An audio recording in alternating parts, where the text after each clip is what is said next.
آج کی یہ ویڈیو ان لوگوں کے لیے جو ہر کام میں ناکامی کے بعد اپنی کسی نہ کسی کمزوری کو اس کا مورد الزام ٹھہراتے ہیں۔ تو آج آپ کو ایک چھوٹا سا دو لوگوں کا قصہ سناتا ہوں، دنیا کے لیے بدصورت ترین مگر اپنے وقت کے بہترین دو کردار، ان کے بارے میں آپ کو بتاتا ہوں۔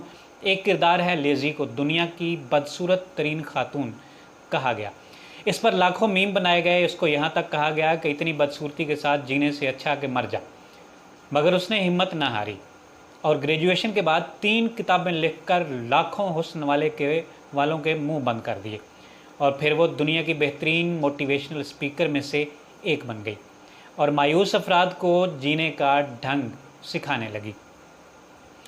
اسی طرح عالم اسلام کی مشہور شخصیت جاحظ بھی تھے۔ جاحظ انتہائی بدصورت تھا مگر بلا کا ذہین آدمی تھا، وہ جتنا بدصورت تھا اتنا ہی عظیم عالم تھا۔ جاحظ کی بدصورتی کے بارے میں کہا گیا بقول شاعر لو یمسخ الخنزیر مسخا ثانیہ ما ان لادونا قبحل جاحظ، اگر خنزیر کو 2 بار مسخ کیا جائے تو پھر بھی وہ جاحظ سے کم بدصورت ہوگا۔ کسی نے جاحظ سے پوچھا کہ آپ نے کبھی اپنی بدصورتی پر شرمندگی محسوس کی؟ تو اس نے کہا ہاں، ایک بار کوئی بوڑھی عورت میرے پاس آئی اور کہا کہ مجھے آپ سے کچھ کام ہے، میرے ساتھ آؤ۔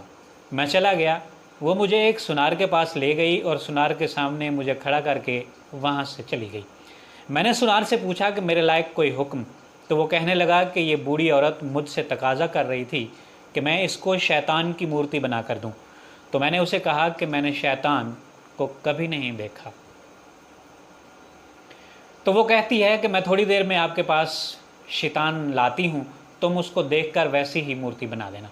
پھر وہ آپ کو ساتھ لے آئی اور کہا ایسا ہوتا ہے شیطان۔ اس سب کے باوجود جاحظ علم کا پہاڑ تھا۔ علوم اسلامیہ میں جہاں بھی بلاغت کا ذکر آتا ہے، جاحظ ایک ستون کی طرح آپ کو وہاں نظر آئے گا، مگر اس نے اپنی بدصورتی کو حصول علم اور بڑا انسان بننے میں رکاوٹ نہیں بننے دیا۔